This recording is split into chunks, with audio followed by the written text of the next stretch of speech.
टिक और चिगोपिस्सू सहित कुछ कीड़े आपकी त्वचा के अंदर घुस सकते हैं, अंडे दे सकते हैं या उसमें फंस सकते हैं। उन्हें हटाने का तरीका उनके प्रकार पर निर्भर करता है। ऐसे कई कीड़े हैं जो आपके शरीर के अंदर अपना रास्ता बना सकते हैं, छिद्रों के माध्यम से या त्वचा के नीचे घुसकर। कुछ तो अंडे भी देते हैं और त्वचा की सतह के नीचे बढ़ते हैं। इन जीवों के बारे में और जानें और उनसे कैसे बचें। घर जैसा कोई स्थान नहीं है और कुछ कीड़ों के लिए वह घर आप ही हैं। मनुष्य विभिन्न प्रकार के जीवों के लिए गर्म, सुरक्षित मेजबान है जो आपकी त्वचा में घुस सकते हैं। टिक 8 पैरों वाले छोटे कीड़े होते हैं जो छोटे पैरों और गोल शरीर वाली मकड़ी के समान दिखते हैं।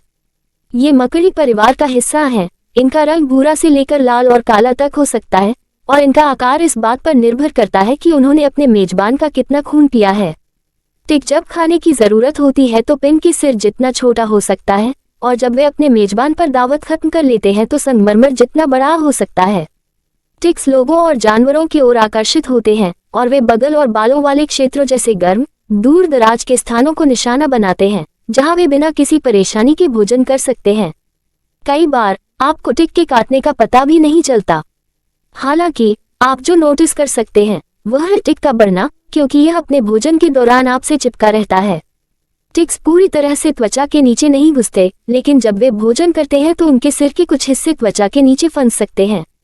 वे 10 दिनों तक मेजबान से चिपके रहते हैं और जब वे इतने भर जाते हैं कि उनसे चिपकना मुश्किल हो जाता है तो वे गिर जाते हैं। टिक का काटना सबसे खतरनाक होता है, काटने से नहीं बल्कि काटने से। रोग टिक से संक्रमण फैल सकता है। टिक संपूर्ण संयुक्त राज्य अमेरिका में रहते हैं। विभिन्न क्षेत्रों में विभिन्न प्रजातियां पाई जाती हैं भी। जंगली इलाके टिक्स के लिए स्वर्ग हैं। यदि आपको टिक के काटने से संक्रमण या प्रतिक्रिया होती है तो आपको एंटीबायोटिक दवाओं की आवश्यकता हो सकती है। अन्य टिक जनित बीमारियों का उपचार अलग अलग हो सकता है। यदि आपको टिक मिलता है, इसे हटाते समय सावधानी बरतें ताकि आप इसका कोई हिस्सा पीछे न छोड़ दें। अगर आपकी त्वचा पर टिक मिलने के बाद आपको दाने, बुखार या अन्य स्थायी लक्षण दिखाई देते हैं तो डॉक्टर से मिलें। जब टिक्स की बात आती है तो रोकथाम महत्वपूर्ण है। बाहर समय बिताने के बाद अपने पालतू जानवर और खुद की त्वचा की जांच करें। टिक रिपेलेंट्स का उपयोग करें और सुरक्षात्मक कपड़े पहनें। मानव खुजली माइट सरकोप्टेस कबीवस होमिनिस एक सूक्ष्म कीट है जो वास्तव में मानव त्वचा के नीचे बिल बनाकर रहने वाले कुछ कीटों में से एक है। वयस्क मादा खुजली माइट त्वचा की ऊपरी परत के नीचे बिल बनाती है, जहां वे हफ्तों तक बिना पहचाने रह सकती हैं और अंडे दे सकती हैं।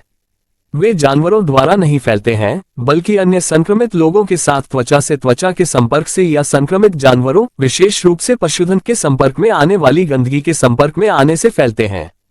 वयस्क माइट्स छोटे थैलीनुमा जीव होते हैं जिनका आकार आधे मिलीमीटर से भी कम होता है और इन्हें आमतौर पर नंगी आंखों से नहीं देखा जा सकता। आप जो देख सकते हैं वह है त्वचा में बिल खोदने वाले माइट से बनी छोटी उभरी हुई सुरंगें या खुजली से होने वाली लालिमा। ये बीमारी अंततः इन माइट्स के कारण होती है।